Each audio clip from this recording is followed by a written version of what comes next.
오늘 역대상 이제 오늘 3장을 할 겁니다. 역대상 3장부터 이렇게 쭉 가볼 건데요. 목사님이 방금 전에 찬송 시간에도 여러분 얘기 드렸지만 계속 이름만 나옵니다. 여러분 근데 잊지 마십시오. 역대상에 우리 이름은 나오지 않지만 하나님의 생명책에는 우리의 이름이 기록되어 있습니다. 아멘. 예수님의 공로입니다. 우리가 언약 공동체, 이 이스라엘의 역사가 오늘날 우리에게까지 예수님 때문에 이어졌다라는 겁니다. 그러므로 여러분, 이 시대가 하나님 보시기에 황폐하고 황망한 모습이 있다면 우리는 정말 말씀과 언약 안에서 어떻게 다시 이것을 바라보고 해석해야 하고, 하나님의 언약은 흔들리지 않는구나. 하나님의 뜻은 예전 역대상 시기를 넘어서 오늘날도 넘어서 영원까지 끝까지 갈 거구나. 여러분 그래서 정말 하나님 편에 서시기를 축복합니다. 끝까지 하나님 편을 택하시고 다른 길을 두지 마시고 늘 하나님을 향한 길을 들이시기를 바랍니다. 다른 길이 있다면 깨어서 계속 주님께 내어드리는 여러분들 되시기를 축복합니다. 좋습니다. 역대상 3장 오늘의 말씀을 들어가는데요. 오늘은 지난주에 유다 지파 2장에서 4장 내용을 한 번에 다루려고 했지만 2장까지 다뤘습니다. 그래서 오늘은 3장부터 4장까지 한번 저희가 상황이 되는 대로 이어가 보겠습니다. 자, 2장에서 4장 요약 정리를 목사님이 간단하게 해보면요. 여러분 노란 글씨만 한번 읽어볼까요? 시작!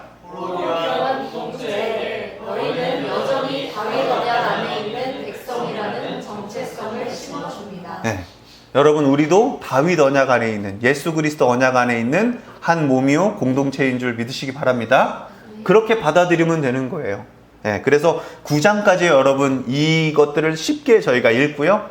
그 다음부터는 여러분들이 잘 알고 있는 사울왕의 이야기에 한 페이지 나오고, 그 다음부터는 여러분 역대상 끝날 때까지 다 다윗 이야기입니다. 다 다윗 이야기예요. 근데 다윗의 이야기를 한 번 더 반복하는 것을 넘어서 저희가 어떻게 볼 거냐면 여러분 그때 시편에 나오는 다윗의 시들과 글들을 볼 거예요.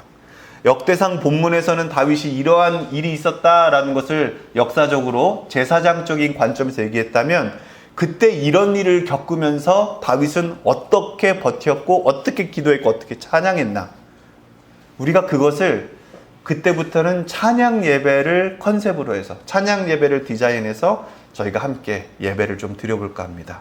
그러니 여러분 9장까지 족보가 이거 내가 아는 사람 몇 명이나 나올까로 보지 마시고 언약 공동체로 봐주시고 예수 그리스도의 계보가 망하는 것 같지만 나타나 있구나.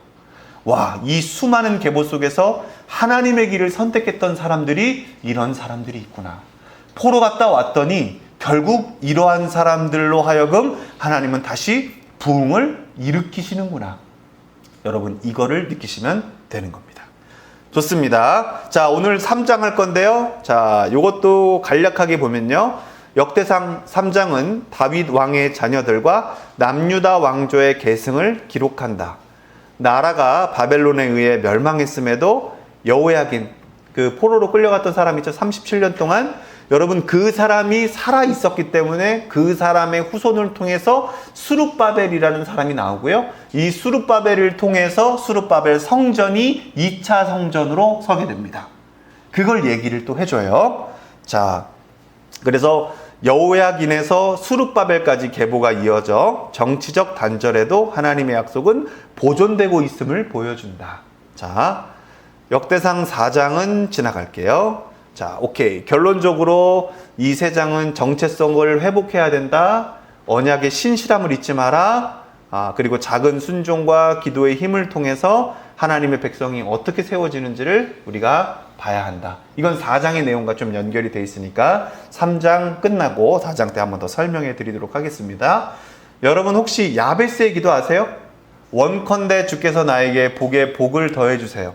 그리고 나의 지경을 넓혀 주세요. 그리고 나로 환난을 벗어나서 근심이 없게 해주세요 라고 주께 구했더니 주께서 다 이뤄주셨어 라는 거예요.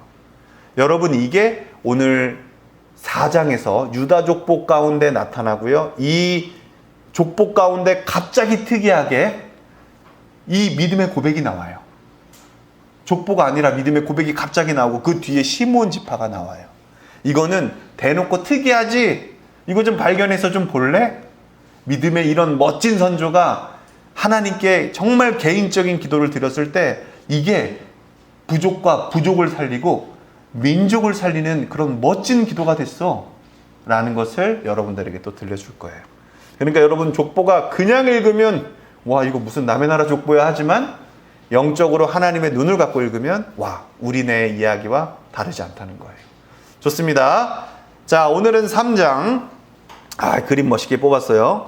유다의 자손인 다윗의 아들들. 그래서 이제 다윗의 후손들이 이렇게 쭉 나옵니다. 자, 좋습니다. 2장의 특별한 이야기는요, 유다 가문 중에서도 다윗, 솔로몬 포로귀환 이후에 다윗 왕권 복원에 힘을 쓴 수룹바벨을 중심으로 한다. 여러분, 요거 계속 여러분 반복해서 여러분들에게 이 관점을 설명해 드리는 거예요. 자, 그리고 이스라엘 왕정의 기틀을 다진 다윗과 그의 아들들 첩첩 명단이 나온다. 그리고 이스라엘 최고의 번영기를 누린 솔로몬의 후손 르호보암에서 바벨로니아 포로기까지 솔로몬 후손의 명단이 나온다. 수룹바벨 이후 후손의 명단도 있다. 자, 요 내용이 3장의 내용입니다. 좋습니다. 이걸 목사님이 시로 좀 성경의 노래들이라는 책에서 발췌해서 여러분 가져왔습니다. 자, 요걸 목사님이 조금 더 이 시대의 표현으로 좀 적어 왔는데요. 자, 위에 거 드높음부터 시처럼 한번 읽어봅시다. 시작. 드높은 이름, 든든한 가문. 다윗은 헤브론에서 아들 6, 예루살렘에서도 아이들이 이어져 다윗의 집안은 점점 커져갔다. 여러분, 3장의 내용을 이렇게 제가 문단별로 이렇게 요약한 겁니다. 자, 두 번째 단락도 한번 읽어보죠. 시작. 솔로몬 다음 르호보암 때 나라는 남과 북으로 갈라지고 세월이 흘러 바벨론 포로 왕 여호야긴까지 왕의 계보는 계속 이어졌다. 여러분들은 지금 3장의 내용을 보고 있습니다. 자, 부다야의 아들 시작. 부다야의 아들 스룹바벨은 포로된 사람들을 이끌고 돌아와 무너진 성벽을 다시 세우고 옛 터에 성전 기초를 놓았다. 네, 시작. 그 뒤로 하냐냐, 블라디아, 여사야, 아나니로 이름들은 계속 이어지고 하나님이 다윗에게 주신 사랑과 약속은 대대손손 끊어지지 않았다. 여러분, 이렇게만 읽어도 3장 읽은 건데요. 그래도 저희가 진짜 영화를 보지 않으면 서운하니까 지금부터 영화를 보겠습니다. 이 내용을 저희가 먼저 읽은 거예요. 자, 1절 읽겠습니다. 시작. 다윗이 헤브론에서 낳은 아들은 다음과 같다. 이스라엘 여인 아히노암에게서 낳은 맏아들 암논과 갈멜 여인 아비가일에서 낳은 둘째 아들 다니엘과 그수랑 달메의 딸 마아가에서 낳은 셋째 아들 압살롬과 핫깃에서 낳은 넷째 아들 아도니아와 아비다락에서 낳은 다섯째 아들 스바디아와 다윗의 아내 에글라에게서 낳은 여섯째 아들 이드르함이다. 이 여섯은 다윗이 헤브론에서 낳은 아들이다. 다윗은 헤브론에서 7해 6달 동안 다스렸다. 예루살렘에서 33해를 다스리는 동안에 다윗이 예루살렘에서 낳은 아들들은 다음과 같다. 시므아와 소밥과 나단과 솔로몬, 이 넷은 암미엘의 딸 밧세바의 사이에서 태어난 아들이다. 또 이팔과 엘리사마와 엘리벨렉과, 여기에서 다음 언약이 이어지는 건 솔로몬이니까 솔로몬만 노란색으로 쳐놨습니다. 자, 우리가 이런 스피드로 앞으로 읽어 나갈 겁니다. 좀 집중해서 잘 따라와 주시고요. 그래서 목사님이 각 장의 내용들을 계속 설명하고 여러분들이 이해한 상태에서 읽으면 조금 더 쉬울 것입니다. 자, 7절부터 9절까지 쭉 갑니다. 시작. 아비아와 엘리사마와 엘리아다와 엘리벨렛, 이렇게 9도 다윗의 아들들이다. 그 밖에 첩들이 낳은 여러 아들과 그들의 누이 다말이 있다. 네, 이제 10절부터 16절을 갈 건데요. 솔로몬 자손들, 솔로몬부터 시드기야까지. 저희가 열왕기 하에서도 남유다 왕들을 봤으니까요, 좀 기억나실 겁니다.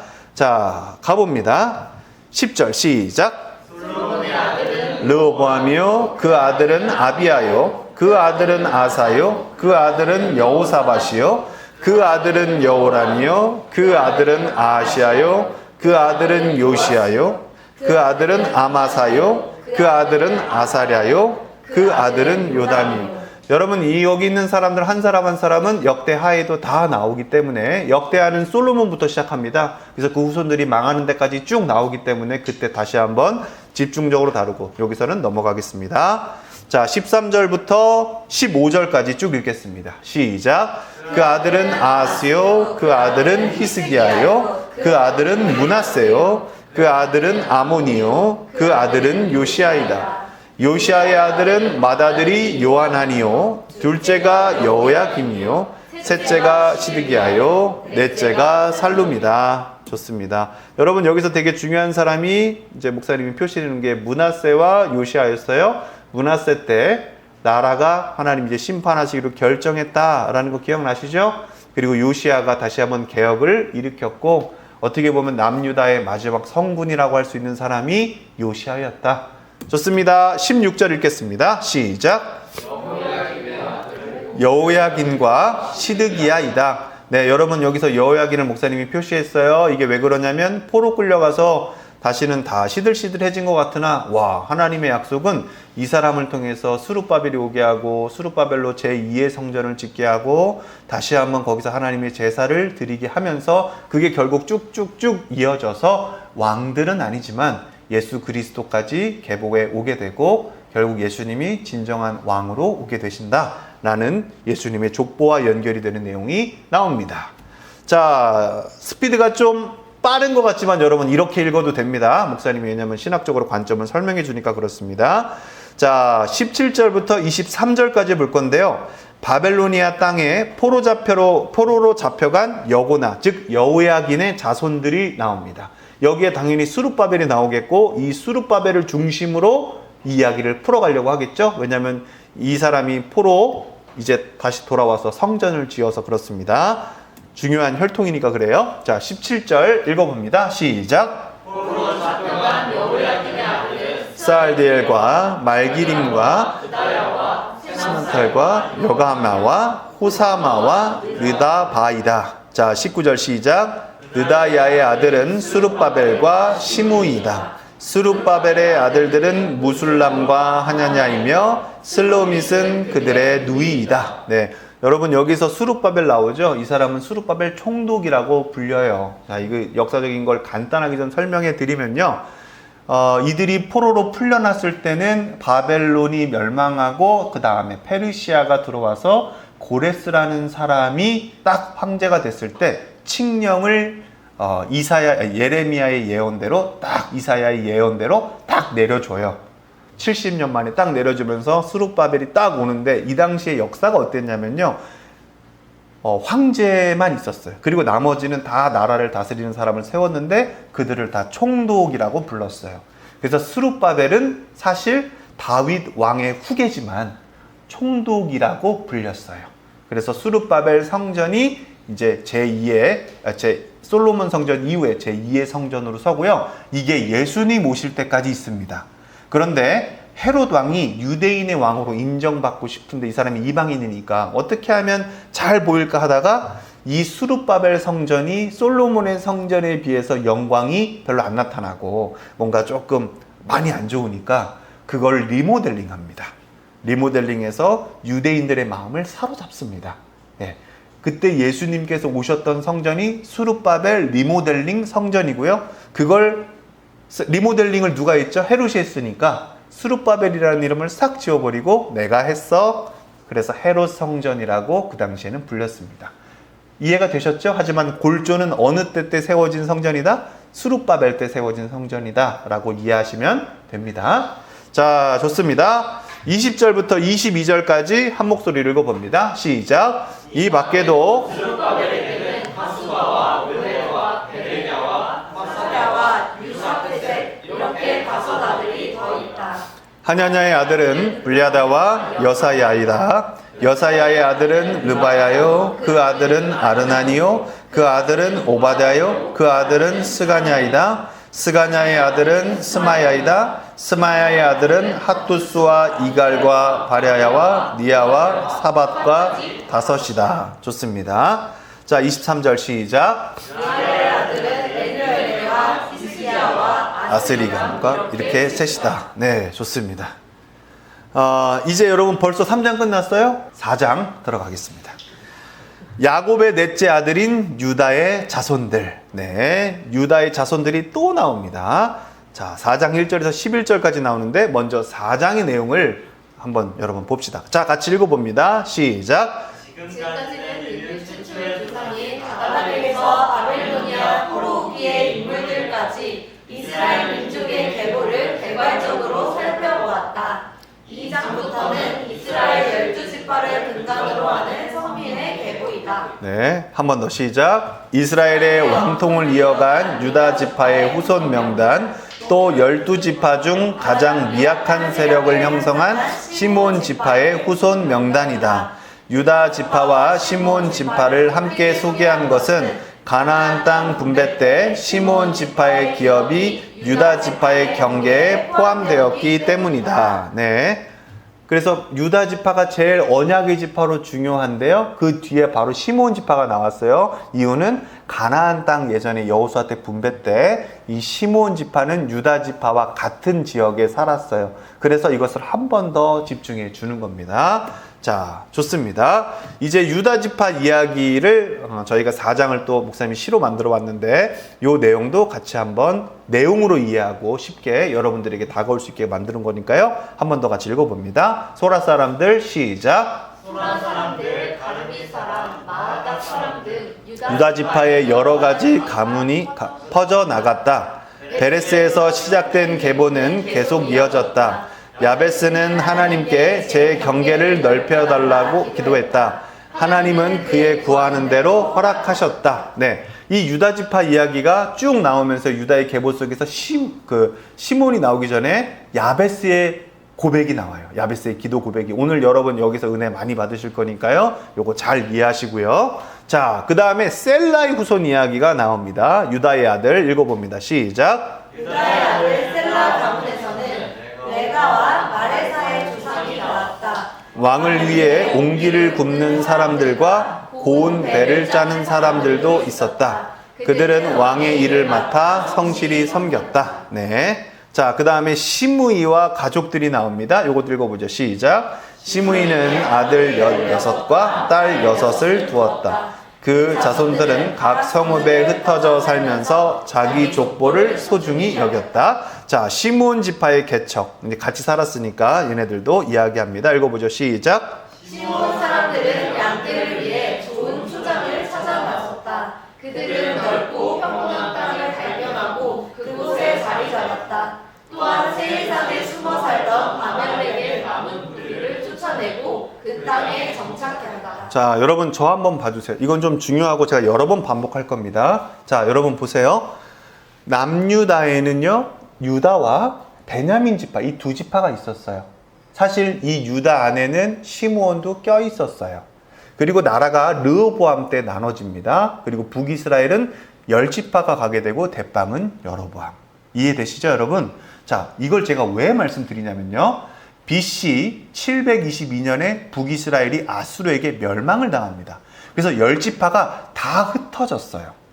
그리고 BC 586년에 바벨론에 의해서 남유다가 이제 다 포로로 끌려가죠. 그리고 다시 돌아왔어요. 그럼 여러분 어떤 의심이 있어야 되냐면 남유다 사람들만 다시 돌아왔으니까 걔네들만 적으면 되지. 왜 이제 9장까지 이스라엘 12지파 이야기들을 왜 다 적지? 라는 생각이 우리 안에 있어야 돼요. 그게 이제 4장 이후로부터 무슨 북이스라엘 10지파들이 다 나오거든요. 걔네들의 조상은 이렇고 이렇게 쭉 나오고 마지막 9장 때 그래서 결국 포로 갔다 온 사람들이 이러한 사람들이야 라는 얘기들이 정리가 돼요.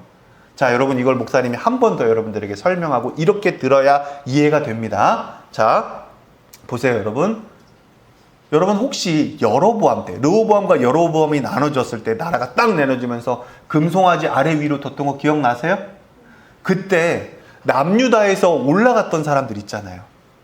나라가 나눠지면서 올라갔을 때, 난 이러한 금송아지를 하나님이라고 믿을 수 없어! 라고 했던 사람들 기억나세요? 그래서 르호보암 시기에 르호보암이 하나님 앞에 잘하지 못했지만 갑자기 생뚱맞은 부흥이 있었다라는 거 여러분 설교에서 기억나세요? 왜냐하면 여러분 그때 북이스라엘에서 여러 지파, 특별히 레위 지파뿐만 아니라 그 여러 지파에서 거룩한 사람들, 난 금송아지를 더 이상 섬기지 못하겠어 라고 했던 사람들, 그 수많은 지파들이 그때 내려왔어요. 그래서 남유다 가운데서는요, 여러 그 지파들이 같이 함께 살고 있었어요. 하나님이 그것을 뭐라고 하냐면 하나님이 심겨두신 거룩한 씨앗들이라고 선지서에서 표현을 해요. 그렇기 때문에 요 점을 좀 알아두시고요. 그리고 역사상 또 어떤 일들이 있었냐면 히스기야 때, 아사 때, 즉 거룩한 왕들로 하여금 개혁이 일어났을 때 북이스라엘의 지파들을 초대합니다. 이 예배에 참여하라고, 유월절에 참여하라고. 요시야 때도 그렇고. 여러분 요거 목사님이 역대상 때 한 번 더 설교하려고 이런 이야기들은 더 디테일하게는 안 다뤘어서요. 역대상 때 다시 한번 설명을 해드리는 거예요. 무슨 얘기냐? 역사 속에서 하나님의 이 이스라엘의 10지파가, 북이스라엘 10지파가 조금씩 내려와서 남유다에 살고 있었다는 거예요. 그러니까 남유다가 2지파만 남은 것 같지만 결국은 다 포로 갔다가 돌아왔는데, 다 계수를 해보고 다 알아보니 얘는 베냐민 지파였어, 얘는 유다 지파였어, 잠깐만, 너는 스불론 지파였구나, 너는 납 지파였구나, 너는 므낫세였구나, 이런 것들이 다 나온다는 거예요. 그래서 하나님은 진짜 남유다야 남유다야 라고 부르지 않고요, 마치 별칭 이스라엘아 이스라엘아 불러요. 근데 사람들은 그냥 남유다를 때로는 하나님이 기분이 그러실 때 저러실 때 이스라엘이라고 부르시지 라고 하는데, 성경을 디테일로 보면 정말 이스라엘 지파가 남유다 안에 다 살아요. 이해되셨죠? 여러분, 이 시흥 안에서도 시흥 사람만 살아요? 아니면 뭐 고향이 저쪽에 있는 사람, 주소가 저기 있는 사람, 저기 있는 사람이 다 같이 살아요? 그런 거랑 똑같아요. 여기 시흥 사람만 있는 거 아니야 라고 했는데 웬걸 다 인구 조사해 보니까 저기 전라도 사람도 있고 경기도 사람도 있고 미국 사람도 있고 저기 사람도 있고 다 한다는 거예요. 그 공동체, 하나님께서 그렇게 심겨두신 언약 공동체가 이제 시므온부터 쭉쭉쭉 북이스라엘 지파로 나오니까 그때 또 한 번 얘기할 거지만 여러분 그냥 듣고 잊어버리지 마시고 마음에 잘 새겨주십시오. 자, 4장 1절에서부터 3절까지 쭉 읽겠습니다. 유다의 자손들입니다. 시작. 유다의 아들은 베레스와 헤스론과 갈미와 훌과 소발이다. 소발의 아들 르아야는 라핫을 낳고 야핫은 아홈메와 라핫을 낳았는데 이들이 소라족이다. 에담의 아들은 이스라엘과 이스마와 이빠스이며 그들의 누이는 하술렐본이다. 자, 4절 시작. 그들의 아버지 분우엘과 후사의 아버지 에셀은 에브라다의 맏아들 훌의 아들인데 훌은 베들레헴의 아버지이다. 드고아의 아버지 아스울에게는 헬라와 나아라라는 두 아내가 있었다. 아스울과 나아라 사이에는 아우삼과 헤벨과 데무니와 하스 이들이 나아라의 아들들이다. 7절 시작. 아스울과 헬라 사이에는 세랏과 이소알과 에드난세 아들이 태어났다. 고스는 아눕과 소베바를 낳았으며 하룸의 아들 아하엘 족을 낳았다. 네, 좋습니다. 여러분 이제 9절부터는 갑자기 유다 족보 나오면서 유다 족보 안에 야베스라는 믿음의 사람을 딱 등장시켜서 갑자기 족보의 틀을 깨고 이제부터는 믿음의 고백이 이런 거고 기도가 이런 거다라고 그 믿음의 계열 안에 이걸 확 드러내요. 자, 9절부터 천천히 가봅니다. 시작. 야베스는 그의 가족들 중에서 가장 존경을 받았는데 그의 어머니는 고통을 겪으면서 낳은 아들이라고 하여 그의 이름을 야베스라고 불렀다. 네, 여러분 야베스의 이름은 고통입니다. 고통. 엄마가 얼마나 고통스러웠으면 이름을 고통이라고 줬을까요? 목사님도 어머니가 날 때 제가 머리가 커서 어머니가 고통 중에 태어났다고 했는데 제 이름을 야베스라고 짓지 않았잖아요. 강고통아 이렇게 하지 않았죠. 그쵸? 그렇게 하지 않았잖아요. 그죠? 그러니까 강한 고통이었다 이렇게 하지 않았잖아요. 저를 창훈이라고 줬어요. 근데 이 야베스의 어머니는 뭐라고 줬냐면 고통이라고 줬어요. 그러니까 얘는 일평생 고통이라는 소리를 너 이름 뜻이 왜 고통이야? 그러면 그걸 다 설명하고 있었어야 되는 거예요. 진짜 쉽지 않습니다. 초등학교 다니기도 쉽지 않고요. 어렸을 때부터 강인하게 자랐어야 돼요. 자, 9절 설명합니다. 그의 가족들 중에서 그가 가장 존경을 받았대요. 근데 왜 존경을 받았는지 뒤에 설명하지만요. 이 사람은 믿음으로 기도하는 게 얼마나 큰지를 주변 사람들에게 다 인정받았다는 거예요. 계보에 늘 만큼. 그러니까 우리 윗대로부터 쭉 올라가 보면 뭐 유명한 사람들, 위인들 이렇게 있죠. 근데 이 사람은 뭐의 위인이냐면 기도의 위인이에요. 인생은 제일 힘들고 제일 고통 가운데, 야, 이 사람보다 우리 가문 중에서 고통스러운 사람 있었냐? 없었어. 근데 이 사람은 고통을 뭐로 이겨냈냐면 유일하게 기도로 이겨낸 사람이야. 이 사람이 기도한 거 다 들어줬잖아. 여기 족보와 계보에 나온 사람 중에서 이 사람보다 기도로 큰 사람이 있다고? 아무도 없어. 야, 이거는 우리 가족 중에서 믿음으로 제일 큰 사람 야베스. 우리 가족 중에서 기도의 대장 야베스. 야, 우리는 무조건 야베스처럼 기도해야 돼. 그래서 기도문이 있는 거예요. 그러니까 여러분 그런 거 있잖아요. 왜? 가훈 있고 유언 있죠. 그러니까 야베스네 집에 이 유다 족보에서 갑자기 야베스라는 사람이 하나님이 딱 세워주시면서 고통 중에 태어났지만 가장 존경받는 사람이 될 거고 너의 기도를 통해서 후손들이 살아날 거야. 그러니까 여러분 보세요. 포로 갔다 온 사람들이 딱 왔는데 눈앞에 뭐밖에 없어요? 고통, 절망밖에 없어요. 와, 이거 어디서부터 하지? 솔로몬 왕국 어떻게 짓지? 근데 우리가 이거 짓는 것만 해도 느헤미야나 뭐 에스라 보니까 옆에서 난리가 나고 막 그냥 상소문 올리고 이거 못 짓게 해야 된다고 하고 막 난리가 나고 막 옆에서 막 뭐라고 하고 막 전쟁하려고 하고 죽여버리려고 한다는데 아니 도대체 언제 찬양하고 언제 일하고 언제 자지? 이런 엄청난 일의 스트레스와 짜증과 이 모든 것들이 몰려왔을 때 아, 이걸 내가 해야 되나? 저걸 해야 되나? 이런 굉장히 우겨쌈을 당할 때 그 포로 갔다 온 자들에게 야베스의 기도를 가르쳐주는 거예요. 고통 가운데 있는 자들에게.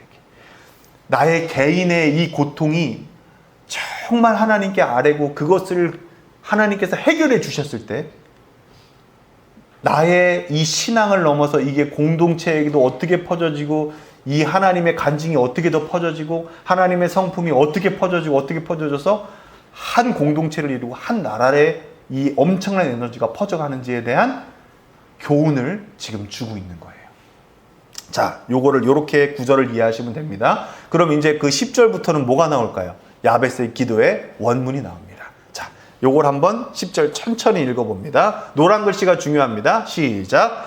야베스가 이스라엘 하나님께 나에게 복을 더해주시고 내 영토를 넓혀주시고 주님의 손으로 나를 도우시어 불행을 막아주시고 고통을 받지 않게 하여 주십시오 하고 간구하였더니 하나님께서 그가 구한 것을 이루어 주셨다. 아멘. 자, 목사님은 이걸 개역 개정 버전으로 좀 갖고 왔고요. 히브리 언어랑 이런 것들을 좀 여러분들에게 다 섞어서 설명해 드리도록 하겠습니다. 자, 여러분 보세요. 원하건대 주님.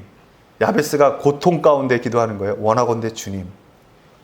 나에게 복에 복을 더해 주세요. 그러니까 여러분, 야베스는 그냥 복 받으면 어느 정도냐면요. 다른 사람들이랑 똑같은 정도예요. 근데 야베스는 정말 하나님을 드러내고 싶었나 봐요. 복에 복을 더해 주세요. 이 시대 많은 사람들은요. 이런 것들을 보고서 왜 이렇게 욕심이 많아 하죠? 그런데 아니에요, 여러분. 야베스는 하나님을 알았어요. 복의 하나님이라는 걸 알았고요. 복의 근원이라는 걸 알았어요. 하나님, 저 같은 사람을 통해 하나님의 복이 드러나길 원합니다. 많은 사람들은 저를 볼 때 고통이라고 부르지만요. 이 고통 같은 저 같은 사람을 통해 하나님의 복이 넘쳐난다는 거. 하나님을 찾는 자들은 하나님이 복의 근원이라는 것을 알게 하여 주시옵소서. 라는 고백이 그의 기도 속에 있는 거예요. 그러니까 이 고백은 나를 그냥 부자 되게 해주세요. 나를 복받게 해주세요가 아니라 모든 사람들이 하나님 저의 이 기도를 통해서 저의 삶을 통해서 저의 응답을 통해서 하나님이 복되신 것을 알게 하여 주시옵소서라는 게 있는 거예요. 그러니까 여러분 이거를 그냥 세속적인 기도, 나의 개인적인 기도로 이해하는 게 아니라 나의 삶을 통해서 하나님의 성품과 하나님의 영광과 하나님 그 자체가 선명하게 드러나게 해주세요. 하나님 그걸 드러내시기에 이름이 고통인 저를 사용해 주십시오 라고 고백하는 거예요. 전혀 다르죠. 전혀 다르죠. 하나님의 영광을 위해서 기도하는 거예요, 여러분. 이게 하나님 저에게 주시는 이것이 있다면 저는 분명히 저 같은 사람에게 이걸 주시면 하나님의 영광이 드러날 겁니다. 하나님의 성품이 드러날 것입니다. 복 저 위에 쓰지 않겠습니다. 주님의 뜻이 이루어지고 주님의 영광이 받으시는 그 일에 저를 복으로 사용해 주십시오 라는 게 기도예요. 하나님 나라와 그 뜻이 야베스에게 이루어지는 거예요. 아멘. 하늘의 뜻이 나에게 이루어지는 게 여러분 기도라고 했죠? 여러분 이게 기도예요. 이걸 어느 사람들은 그냥 세속적인 기도를 하나님께 해도 하나님 들어주신다라고 해요. 근데 여러분 저는요 이 믿음의 계보들을 통해서 하나님이 말씀밖에 없고 눈앞에 성전도 없고 말씀밖에 없는 세대에게 정말 이 기도로 회복된다라는 게 뭔지를 알고 하나님이 뜻이 드러나고 하나님의 이 선명한 성품이 드러나는 게 바로 기도라는 거. 야베스가 이걸 고통 가운데 구했다라는 거. 하나님은 그래서 이 고통이라고 불리우는 자에게 하나님의 이 놀라운 복을 부어주셨다는 거예요. 그러니까 야베스가 뭘 놓고 기도하나를 여러분 이 중심을 잘 봐야 된다는 거예요. 하나님이 중심을 보시는 주님이시니까. 자, 두 번째, 원컨대 주께서 나에게 복에 복을 더하사 했죠? 나의 지경을 넓히시고 라고 해요.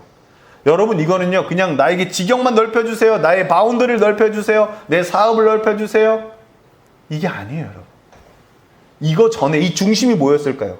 야베스가 욕정적으로 이걸 기도했을까요?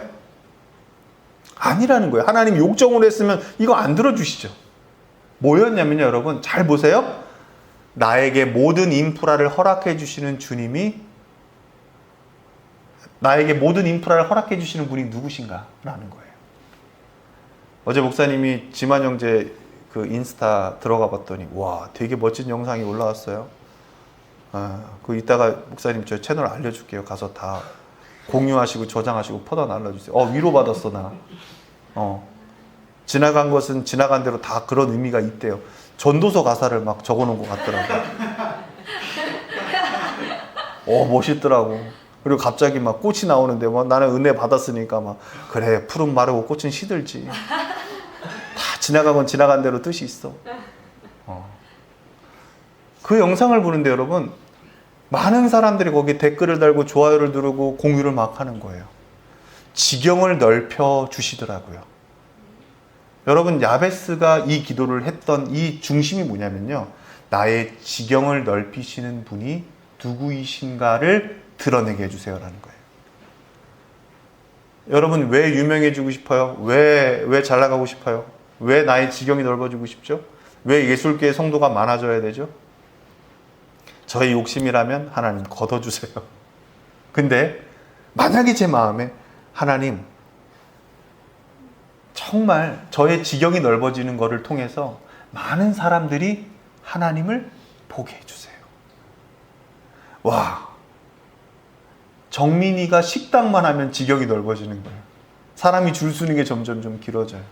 근데 이게 와, 저 셰프가 뭘 해서 그래, 뭘 해서 그래, 뭘 해서 그래가 아니라 와, 하나님이 저 사람에게 축복을 주시나 봐 라는 이야기가 넘쳐나더라고요. 또 여러분 갑니다. 주의 손으로 나를 도우사. 하나님 나를 도우시는 분이 하나님이라는 걸 세상이 알게 해주세요. 나로 환난을 벗어나 근심이 없게 해주세요 라고 하거든요. 여러분 근심이 없는 건 뭐죠? 하나님께 맡겼다. 그렇죠. 그럼 여러분 환난은 언제 오는 거죠? 하나님께 맡기지 않을 때 온다는 거예요. 이 야베스가 엄청난 사람이에요. 하나님을 너무 잘 알아요. 하나님, 제가 원합니다. 제가 사람들에게 고통이라고 불리고 심지어 저희 어머니도 저를 고통 가운데 낳았지만 제가 주님께 원합니다. 제 개인적인 바람이 있어요. 저를 통해 하나님 영광이 높여지기를 원합니다. 주님, 원컨대 나에게 복의 근원이 누구인지를 전 세계 사람들이 알게 해주세요. 여러분들 알아요, 몰라요? 알죠? 여러분, 하나님 나의 지경을 넓혀 주십시오. 그리고 나의 지경을 관리하시고 나에게 이 모든 인프라를 주시는 분이 하나님이라는 것을 열방이 알게 해주십시오. 할렐루야. 아멘. 여러분, 이 마음이 하나님 마음일까요? 하나님 마음일까요? 하나님 마음이에요. 하나님이 우상 만들던 아브라함에게 딱 오셔서 처음 했던 말이 뭔지 아세요? 내가 널 복이라 부를 거야. 아멘. 내가 너의 이름을 창대하게 해줄 거야. 크게 해줄 거야. 너를 모르는 사람들이 없게 해줄 거야. 그리고 네가 축복하잖아? 내가 축복해 줄 거야. 그리고 사람들이 널 저주하잖아? 내가 손봐줄 거야. 이게 야베스의 기도와 뭐가 달라요? 이 본질이. 하나님의 마음이 이렇대요. 이 마음을 야베스가 알았다는 거예요. 유다 족복 가운데. 원하건대 주께서 나에게 복에 복을 더해 주십시오. 아브라함의 하나님이 나의 하나님이라는 것을 알게 하여 주십시오. 언약의 하나님이 나의 하나님이라는 것을 알게 하여 주십시오. 나의 지경을 넓혀 주십시오. 주의 손으로 나를 도와주셔서 나로 환난을 벗어나게 하시고, 내가 주님이 계심으로, 주님이 나의 목자이심으로 내가 다른 양들과 같이 떨지 아니하고 내가 꼬꾸라지지 아니하며 근심이 없는 그런 양처럼 살게 하여 주십시오. 여러분, 이 기도가 욕심이 많은 기도예요? 진짜 하나님 영광이 나타나는 기도예요. 아멘? 언약의 아버지이신 아브라함, 이 아브라함에게 하나님이 나타나셔서 주셨던 그 복의 내용과 너무 야베스의 기도는 일치합니다. 지금 포로 갔다 온 사람들은 다윗의 언약을 기억하고요. 이 다윗의 언약을 기억하려면 하나님이 또 누구를 떠올리게 하시냐면 아브라함을 떠올리게 하신다고요. 여러분, 이걸 잊지 않았으면 좋겠습니다. 결국 다윗도 아브라함의 샘족입니다. 여러분, 이걸 잊지 않으셨으면 좋겠고요. 야베스의 기도의 마지막 핵심은 뭐냐면 초록색 글자입니다. 한 번 더 읽어보죠. 시작. 하나님께서 그가 구한 것을 이루어 주셨다. 아멘. 여러분, 하나님은요, 우리가 이렇게 기도할 때 이루어 주세요. 여러분의 영광을 위해서 구하는 것은 하나님이 여러분 떼쓰고 하면요, 가끔씩 들어주세요. 근데 여러분, 그렇게 구한 것들은 반드시 하나님이 선하게 바꿔주세요. 하나님 그렇게도 하십니다. 떼쓰면요. 근데 그걸 여러분 방향대로 하지 않고요, 하나님의 선하신 방향으로 다시 이끌어 가세요. 근데 오늘 말하는 이 야베스의 기도의 핵심을 여러분들이 잘 이해하시길 바라고요.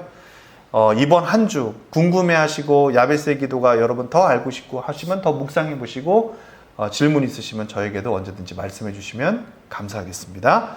자, 하나님은 결국 그가 구한 것을 이루어 주셨다라는 걸 유다 족보 안에, 계보 안에 야베스의 이러한 이야기들을 하면서 계보와는 좀 다른 믿음의 이 회복의 기도문을 딱 올려주면서 진짜 회복은 하나님을 향한 이 기도로 이루어진다. 하나님의 성품과 하나님의 뜻이 나에게 주어지면서 이게 온 열방들이 함께 보고 이웃들이 보고 하나님을 찬양하고 함께 누릴 수 있는 게, 이게 진짜 하나님 사랑, 이웃 사랑이고 이게 하나님 원하시는 복의 통로고 기도다라는 것이 바로 이 내용입니다. 자, 좋습니다. 11절부터 20절까지를 갑니다. 그 외에 유다에게서 파생된 다른 족속들인데요. 이거 그냥 쭉 읽어보겠습니다. 11절부터 13절 시작. 수아의 형제 블룩이 부인을 낳았는데 그가 에스돈의 아버지이다. 에스돈은 베드라바와 바세아와 이르나하스의 아버지 드인나를 낳았는데 이들이 레가 사람이다. 그나스의 아들은 온니엘과 스라야이며 온니엘의 아들은 하닷과 네, 14절부터 16절 시작. 무오노데는 오브라를 낳았다. 스라야는 게라하심의 아버지 요압을 낳았는데 그는 기능공 마을의 창시자이다. 그곳에 사는 사람들이 모두 기능공이다. 여분네의 아들인 갈렙이 낳은 아들은 이루와 엘라와 나암이고 엘라의 아들은 그나스이다. 여할랄렐의 아들은 십과 시바와 드리아와 아사렐이다. 에스라의 아들은 예델과 메렛과 에벨과 얄론이다. 메렛의 한 아내가 미리암과 삼메와 에스드모아의 아버지 이스바를 낳았는데 이들은 메렛과 결혼한 바로의 딸 비디아의 아들이다. 또 유다 지파인 그의 아내인 그돌의 아버지 예렛과 예렛의 아버지 헤벨과 사노아의 아버지 여구디엘을 낳았다. 시몬의 아들은 암논과 린나와 베나단과 딜론이다. 이시의 아들은 소엣과 벤소엣이다. 나암의 누이인 호디아의 아들은 가미족인 그일라의 아버지와 마아가족인 에스드모아이다. 네, 좋습니다. 유다의 셋째 아들인 셀라의 자손들이 21절에서 23절까지 나오는데요. 여러분, 이러한 모습들이 다 쉽게 말하면 뭐냐면요, 다 하나님께서 각 사람들에게 은사를 주셔서 언약 안에서 한 성전을 이루게 하신다라는 뜻이에요. 자, 가봅니다. 21절부터 23절 시작. 유다의 아들 셀라의 자손은 베다의 아버지 에르와 마레사의 아버지 나아다와 베라스레아에서 고운배를 짜는 가문과 모압과 야수비네임을 다스리던 요김과 구세벨 사람들과 요아스와 사람인데, 이 사실들은 옛 기록에 있다. 이들은 옹기 굽는 사람들로서 왕을 섬기면서 느다임과 그라데에서 살았다.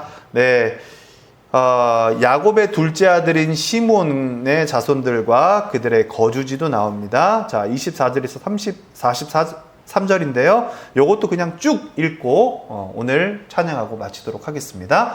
24에서 26절 읽겠습니다. 시작. 시몬의 아들들은 느무엘과 야민과 야립과 세라와 사울이다. 사울의 아들은 살룸이고 그 아들은 밉삼이고 그 아들은 미스바이나. 미스마의 아들은 함무엘이고 그 아들은 삭굴이고 그 아들은 시므이이다.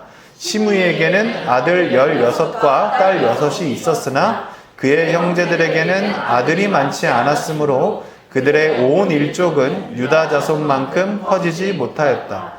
시므온 자손은 브엘세바와 몰라다와 하살수엘과 비라와 에삼과 돌랏과 부데엘과 호르마와 시글락과 벳말 가봇과 하살 수심과 벳비리와 시아가 살았는데, 이 성읍들은 다윗 왕 때까지 그들에게 딸려 있었다.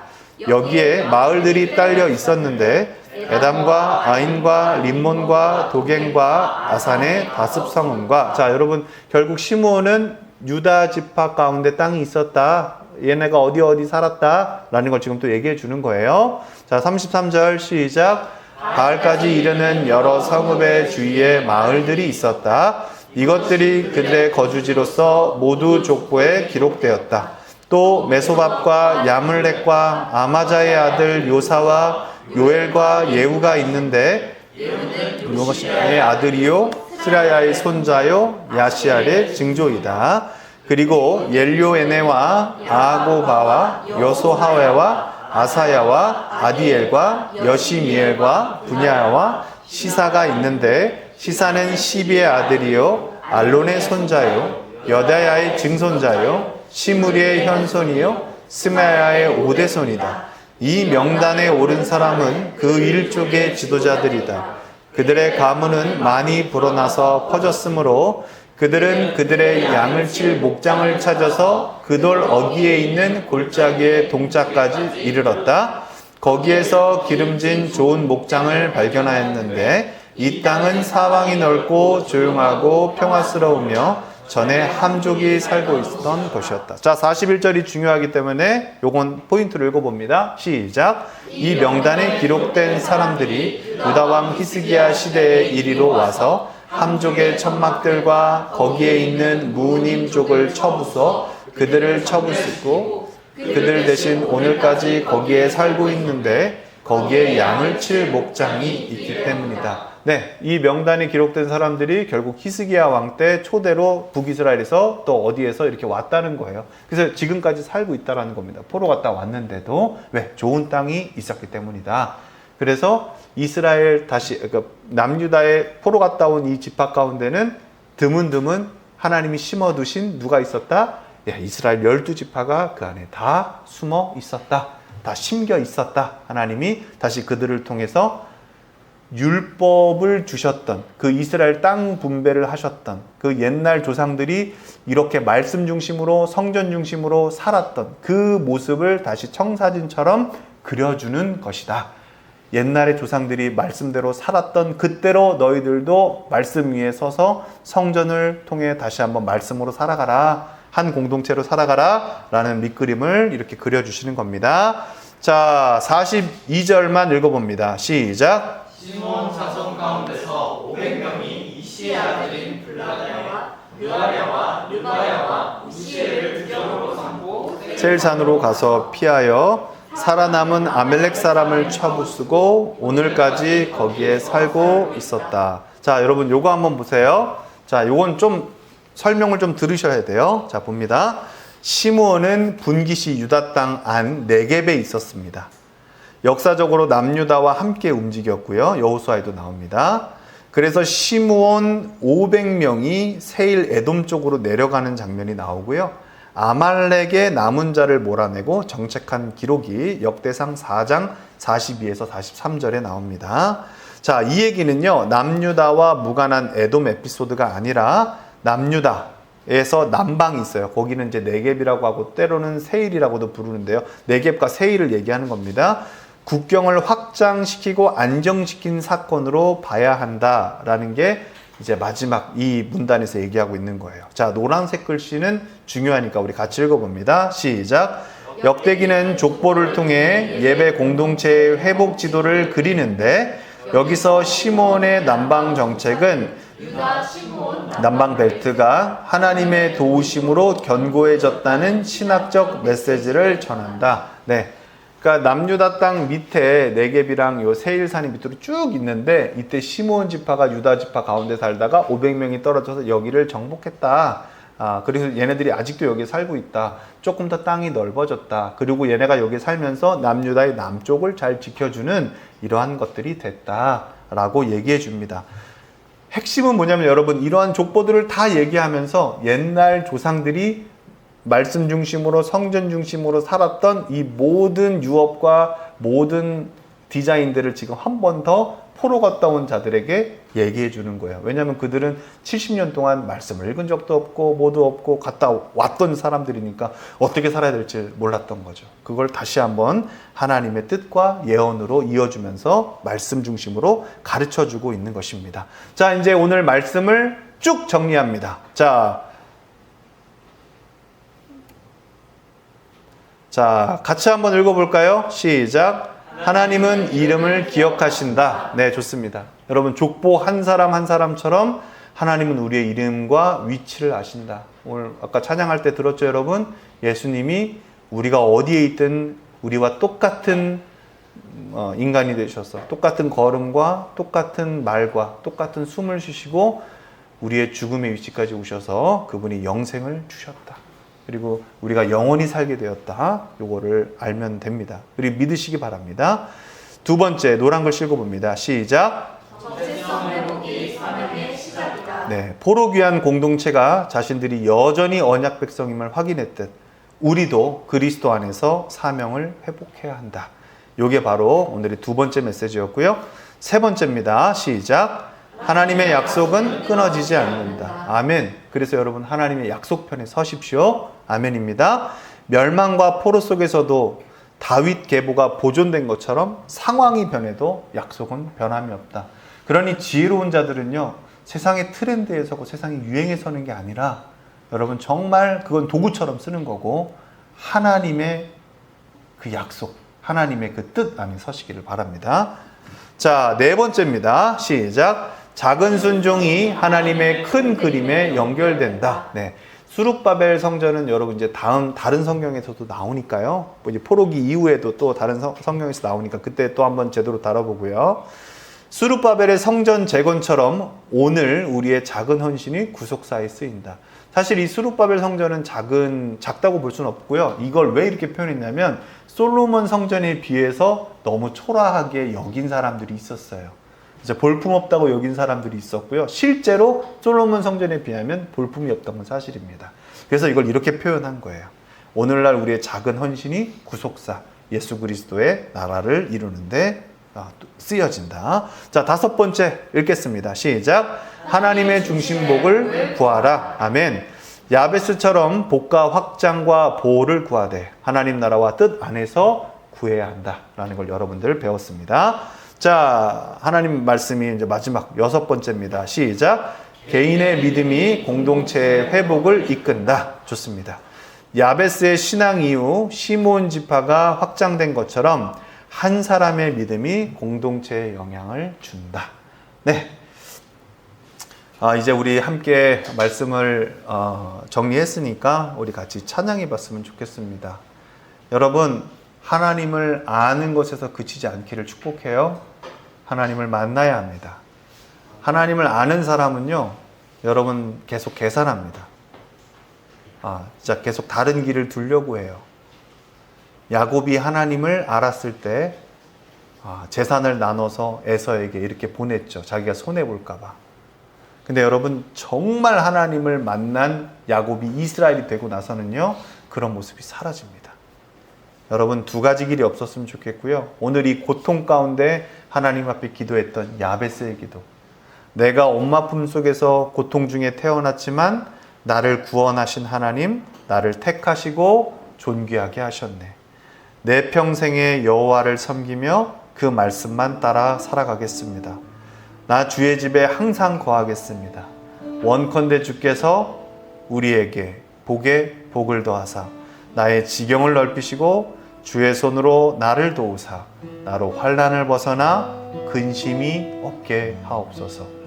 내가 전심으로 여호와께 구하였더니 내 하나님께서 들으시고 내 간구하는 모든 것 허락하셨도다.